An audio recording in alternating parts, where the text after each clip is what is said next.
Alors, donc on passe à la correction des exercices, en commençant avec le 77, page 519. Donc là, bon, je vais mettre les réponses, hein, et après vous pourrez poser les questions sur le Discord. Donc vous avez les deux matrices A et B qui sont des matrices carrées d'ordre 3. Vous pouvez donc faire les produits AB et BA dans les deux sens. Et donc, à la question, on vous demande de les faire, donc vous les faites et vous obtenez dans les deux cas une matrice, donc la matrice identité, hein, des 1 sur la diagonale et des 0 partout ailleurs. Autrement dit, vous obtenez la matrice I3, la matrice identité d'ordre 3. Et on constate que c'est vrai dans les deux cas. Donc pour la question 2, qu'est-ce qu'on peut en déduire? Et bien évidemment, c'est lié à ce qu'on a vu dans le cours. La matrice AB est égale à la matrice BA et donc égale à I3, ce qui permet de dire que la matrice A est inversible et que l'inverse de A est égal à B. Alors attention, je ne l'ai pas précisé dans la vidéo précédente, mais l'inverse de A, je vous ai dit que c'est A puissance moins 1. Certains seraient peut-être tentés d'écrire 1 sur A. Eh bien, surtout ne pas le faire, hein, c'est interdit. On ne peut pas diviser par des matrices. Hein. Je ne vous ai pas montré de division parce que ça n'existe pas, hein, tout simplement. Donc, c'est pas à éviter, hein, c'est interdit. On ne le fait pas. Point. Tout comme vous n'avez pas divisé 1 par le vecteur U, hein, ça n'a pas de sens. D'ailleurs, l'inverse d'un vecteur, ça n'a pas de sens non plus. Mais pour les matrices, hein, on a défini le produit, on a une théorie qui fait qu'en construisant, on a la possibilité d'écrire cela. Alors déjà, la multiplication c'est compliqué, donc la division on oublie et on ne passe qu'à cette notation-là, A puissance moins 1. Et donc ceci conclut le numéro 77. Hein, je vous ai dit, c'était pas très très long. Le plus embêtant, c'est de faire les calculs et on constate qu'on a toujours à peu près le même résultat, hein, des zéros beaucoup. C'est une matrice qu'on aime bien, et des 1 sur la diagonale. Alors, passons au suivant. Donc, c'était la correction du 79. Donc là, c'est très particulier. Vous avez deux matrices A et B, et on vous demande de rappeler la définition d'une matrice inversible. Donc ça, c'est ce qu'on a vu dans le cours. Donc déjà, l'inverse d'une matrice carrée. Donc ce mot-là est extrêmement important. Vous avez compris en faisant l'exercice. Donc l'inverse d'une matrice carrée est une matrice carrée, évidemment de même format. Si j'ai une matrice 2, 2, l'inverse, ça ne sera pas une matrice 3, 3. C'est une matrice de même format. Et là, je ne parle que, évidemment, quand l'inverse existe, hein, sinon ça n'a pas de sens. Et pour toute matrice carrée, hein, c'est pas, voilà, on l'a mis, hein, c'est la remarque, hein, c'est pas obligatoire que l'inverse existe. Et donc c'est une matrice, hein, dans le cas où elle existe, si elle vérifie cette égalité-là. Donc AB égale BA égale I. Donc regardons ce qui se passe ici. Faisons le produit AB, hein, qui est possible, avec les formats. On obtient une matrice de format 2, 2. Et quand on fait le calcul, on obtient la matrice identité d'ordre 2. Cette matrice-là. Donc a priori c'est plutôt bien, hein, pour avoir l'inverse de la matrice A ou l'inverse de la matrice B, hein, puisque l'inverse de l'inverse évidemment ça ne change pas, tout comme pour les nombres d'ailleurs. Et donc on a envie de dire que l'inverse de A c'est la matrice B, mais pourtant ce n'est pas possible. Ça ne vérifie pas la condition, hein, qui est notée ici en caractère gras, que la matrice A est carrée. La matrice A est une matrice de format 2, 3. D'ailleurs, la matrice B est une matrice non carrée non plus, hein, c'est inversé. Et donc, si on regardait le calcul dans l'autre sens, donc au lieu de faire A fois B, si on regardait B fois A, et bien voilà ce qu'on obtient. C'est une matrice carrée, mais c'est pas du tout la matrice identité. Ça n'a rien à voir. Vous pouvez faire les calculs, hein, vous pouvez toujours mettre la vidéo en pause, prendre le temps de vérifier, hein, et donc vous constatez que c'est pas du tout l'identité. Donc là on n'a pas le choix. B n'est pas l'inverse de A. Alors nous poursuivons avec le suivant, donc la correction du 80. Donc là c'est un petit peu plus particulier puisqu'on n'a pas de matrice numérique, hein. C'est juste quelque chose d'ordre très général. Et donc, on vous donne deux matrices A et B carrées, de même format, comme ça, on peut calculer les produits AB et BA. L'ordre, c'est n, hein, mais c'est pas très très important ici. Et donc, objectif, c'est dans le cas où la matrice A admet un inverse, donc on dit qu'elle est inversible, hein, donc on peut noter A-1, ce que j'ai pas noté ici. Que B est inversible, donc B admet un inverse, que j'ai noté ici.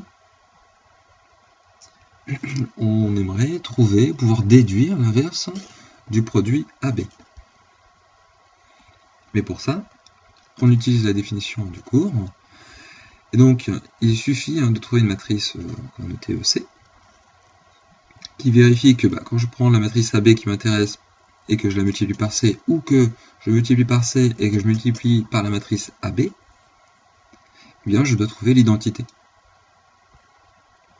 Alors pour ça, c'est un peu compliqué, hein, si on ne connaît rien, c'est vraiment très embêtant, mais dans l'énoncé, il y a un indice énorme. On vous demande de démontrer qu'elle est inversible, et que l'inverse, c'est la matrice B-1, B puissance moins 1, A puissance moins 1. Dans cet ordre-là, c'est inversé. Et ce qui est très important, évidemment, pour les matrices. On pourrait faire un parallèle avec les nombres. L'inverse d'un produit, c'est le produit des inverses. Et pour les nombres, on s'en fiche, que ce soit à gauche, à droite, peu importe l'ordre de la multiplication. Mais pour les nombres, peu importe. Mais pour les matrices, c'est très embêtant. Donc, on a déjà vu des exemples qui ne marchaient pas. Donc, on a ça en tête, quoi qu'il arrive. Pour les matrices, ce n'est pas commutatif. Même dans le cas où une matrice est inversible, il n'y a pas de raison de plus qu'elle soit commutative avec une autre. Et donc, on va essayer avec ce candidat. On va multiplier AB par cette matrice qu'on a choisie, notre candidat C. Donc B-1, A-1.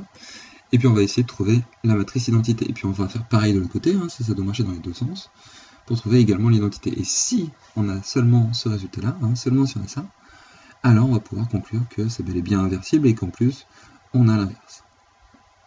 Donc c'est parti, simplifions ce produit. Alors, on a vu le théorème donc, de la semaine dernière, qui permet de dire que le produit se fait un peu dans le sens dans l'ordre qu'on veut, c'est-à-dire que je peux faire A fois B d'abord, ou B fois B-1 d'abord, ou B-1 fois A-1 d'abord. Ça signifie que le produit est associatif. Je commence par le produit que je veux. Donc les parenthèses ne servent à rien, ce que j'enlève d'ici. Et puis, évidemment, je ne vais pas faire AB d'abord, puis B-1, A-1, ça n'a pas de sens, sachant que je remarque que B et B-1 se suivent. Et ça tombe bien, puisque comme B est inversible, eh bien B fois B-1, hop, c'est la matrice identité.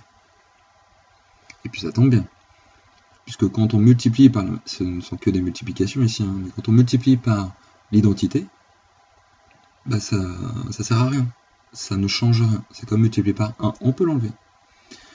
Donc ce que j'enlève, et donc ça simplifie quand même pas mal, on avait 4 matrices au départ, on n'en a plus que 2. Et ici, ce qui est encore plutôt sympa, c'est qu'on a A fois son inverse. Et donc, d'après la formule du cours, A fois son inverse, ou une matrice fois son inverse, peu importe, c'est la matrice identité. Alors pourquoi IN? Tout simplement parce que la matrice A ainsi que la matrice B sont des matrices carrées d'ordre N.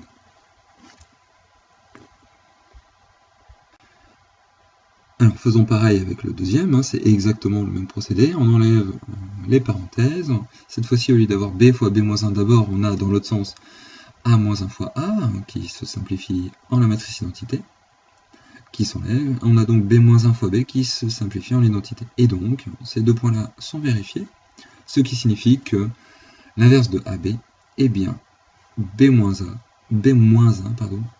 fois A-1. Et donc ça conclut cet exercice numéro 80. Alors, on termine avec le dernier, celui que je vous ai donné, le 86. Donc un peu plus particulier, un peu plus compliqué, mais plus intéressant évidemment. Donc vous avez une matrice M, on vous demande d'effectuer le calcul de M carré. Donc évidemment, M est une matrice carrée. Donc ici, vous constatez qu'elle est d'ordre 3, donc évidemment la définition nous dit qu'on peut faire n'importe quelle puissance de M. Et donc là, on vous demande de faire m carré, c'est-à-dire m fois m. Donc vous les disposez, hein. Vous savez qu'il ne suffit pas de mettre 4 au carré, même si ça coïncide ici. Vous constatez que 3 au carré, ça ne fait pas 15, etc., etc. Et puis pareil, hein, c'est pas que sur la diagonale, moins 2 au carré, ça ne fait pas moins 14. Donc évidemment, hein, ça vous oubliez de votre mémoire, vous n'avez pas le choix. On passe à la définition, c'est m fois m, on place m à un endroit, on place m à un autre endroit pour pouvoir calculer le produit. Voilà ce que l'on obtient. On poursuit. L'objectif, c'est de calculer m carré moins 5m plus 4 fois i3. Alors, déjà, on va dispatcher, on va faire chacun un des 3 morceaux. Donc le premier, c'est fait, hein, c'est du recopiage de ce qui se trouve à la question 1. Moins 5 fois m, alors faites attention, c'est pas du tout les mêmes produits qu'au préalable. Moins 5, c'est un réel, m c'est une matrice, donc on a déjà vu, hein, la multiplication d'une matrice par un réel, eh bien il suffit hein, de multiplier tous les nombres à l'intérieur de la matrice par ce réel. Donc 4 multiplié par moins 5, ça fait moins 20, 3 multiplié par moins 5, ça fait moins 15, etc. Et 4 fois l'identité, eh bien c'est exactement pareil, hein, sauf que l'identité, je n'ai pas recopié, vous l'avez de tête, c'est la matrice incontournable, tout comme la matrice nulle qui est ici, hein, ce sont deux matrices que vous devez forcément connaître. L'identité, c'est des zéros presque partout, sauf sur la diagonale où il y a des 1. Donc si je dois multiplier par 4, et bien 4 fois 0, ça me laisse des zéros quasiment partout, sauf sur la diagonale où j'aurai 4 fois 1, qui se simplifie en ceci. Et dernière étape, additionner ces 3 matrices.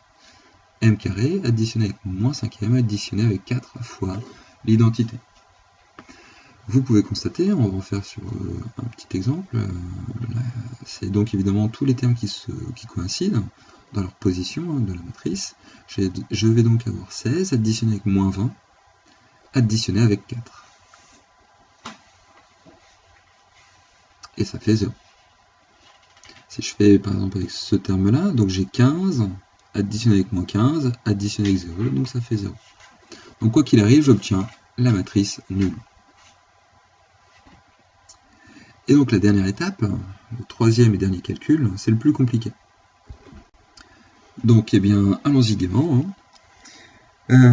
Pour obtenir ce résultat-là, on va partir de l'égalité que l'on a obtenue à la question 2. Et on va utiliser ce résultat, hein, c'est ce qui est marqué là, comme une sorte d'équation. Donc c'est comme si j'avais x carré moins 5x plus 4 égale à 0 et que je souhaite manipuler de sorte à obtenir ce que je veux. Ce que je veux, c'est quoi? C'est que c'est l'inverse de m, hein, donc c'est m fois c égale c fois m égale i3. Hein, c'est très mécanique, hein.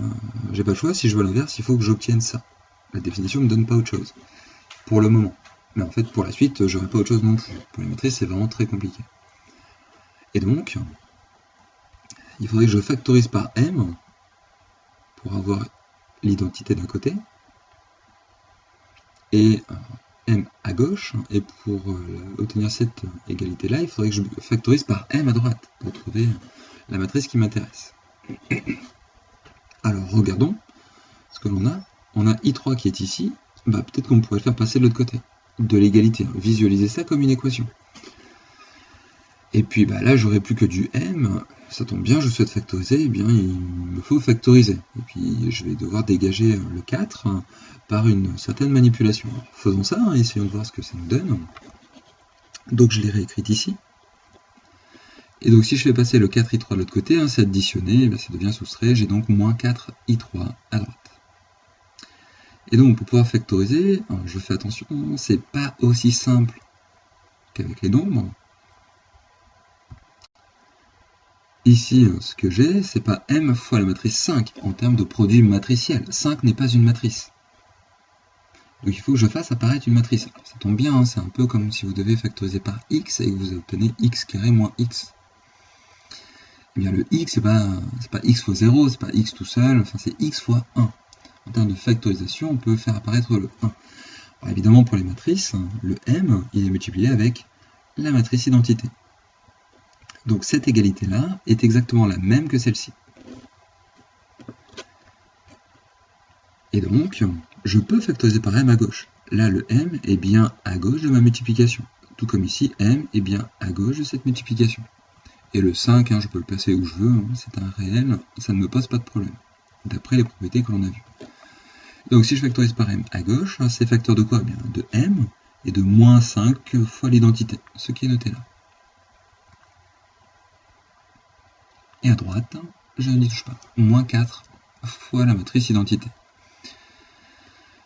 Donc du coup j'y suis presque, mais moi je veux i3, pas moins 4 i3, donc il me faut enlever le moins 4. Alors là ça tombe bien, c'est un réel, c'est pas une matrice. Je ne peux pas diviser par des matrices en prenant l'inverse, etc. Déjà j'ai du mal à en trouver. Par contre, enlever le moins 4 c'est facile, j'ai juste à multiplier par moins un quart, de part et d'autre. Donc ici, ça devient moins un quart fois m, facteur de cette parenthèse, m moins 5 fois l'identité. Et à droite, eh bien, moins un quart fois moins 4 fois i3, eh bien, moins un quart fois moins 4, ça se simplifie en 1. Et 1 fois i3, c'est juste i3. Ça tombe bien, j'ai exactement ce que je veux à droite. Donc maintenant, il me faut simplifier ça. Donc le moins un quart, comme on l'a dit avec le cas moins 5, on peut le faire passer dans la parenthèse. Donc voici. Et donc là, c'est parfait. J'ai exactement ce que je veux. C'est-à-dire, j'ai une matrice C, alors hyper compliquée, ça c'est sûr, telle que m fois C égale l'identité. Donc a priori, si la matrice est inversible, c'est son inverse. Alors c'est pas très joli, on va pouvoir simplifier un petit peu. Donc moins un quart fois ça, je vais développer, on peut faire de différentes façons, mais faisons tranquillement la simplification ici. Donc moins un quart, je développe, je distribue le moins un quart avec les deux matrices qui sont à l'intérieur de ma parenthèse. Moins un quart fois m, pas mieux. Et moins un quart fois moins 5i3, là ça se simplifie en 5 quarts fois la matrice identité. Je factorise par un quart, et je peux mettre le 5i3 devant pour obtenir exactement ce qui est demandé dans l'énoncé. Plutôt que de mettre moins m plus 5i3, mais c'est pas une grande simplification non plus. Et donc c'est terminé pour ce côté-là. J'ai trouvé la matrice C à droite, telle que m fois C égale l'identité. Alors cherchons ce côté-là. Donc si vous revenez en arrière, à quel moment c'est apparu? Eh bien quand on a fait apparaître le m à gauche en factorisation, ici. Faisons pareil en mettant à droite. Ça tombe bien, m fois m, je l'ai et à gauche et à droite. Donc là, c'est bon. Et puis j'ai l'avantage, pour la matrice identité, c'est une propriété qu'on a vue, que i3 qui soit à gauche ou à droite, ça ne change rien. C'est génial cette matrice, donc c'est incontournable. Le i3, je peux le mettre aussi à gauche. i3 fois m, ça fait m. Autrement dit, j'ai exactement le résultat que l'on connaît, que l'on déduit de la question 2. Et donc, en conséquence, je peux factoriser par m à droite, ce que je fais. Et j'obtiens donc à l'intérieur m moins 5i3. Et en fait, j'obtiens ici à peu près la même égalité là, mais juste dans l'autre sens. En fait, c'est commutatif. J'obtiens le même résultat. Et donc, dans ces cas-là, je raisonne de la même façon qu'en bas, à partir de ces trois lignes-là, mais sur cette matrice-là, pour enlever le moins 4, pour enlever le moins en facteur, et donc je vais obtenir que ça marche à droite, ça marche à gauche, et donc c'est terminé. L'inverse de m, c'est bien cette matrice, 1 quart fois 5 fois l'identité, moins m. Et donc on peut conclure en mettant que l'inverse de m, donc m-1, est égal à 1 quart facteur de la parenthèse. Et donc ceci conclut l'exercice qui était demandé.